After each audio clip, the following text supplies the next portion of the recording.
Əziz analar, ekrana yaxın durun. Müraciətim sizədir.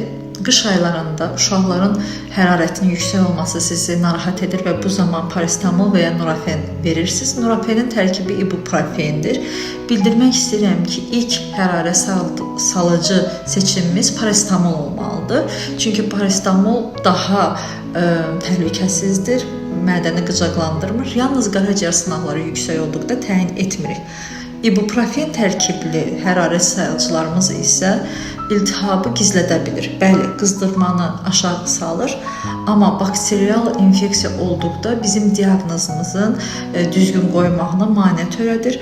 Bundan əlavə olaraq bilmədiyimiz halda pnevmoniya zamanı ibuprofenin təyini ümumiyyətlə əks göstərişdir. Bu haqda geniş slayd sizə təqdim edirəm.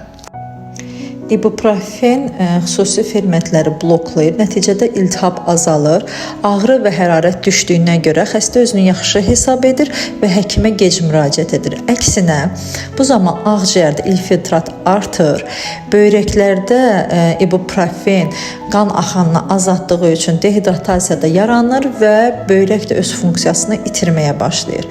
Ona görə də ilk seçimimiz paracetamol olmalıdır.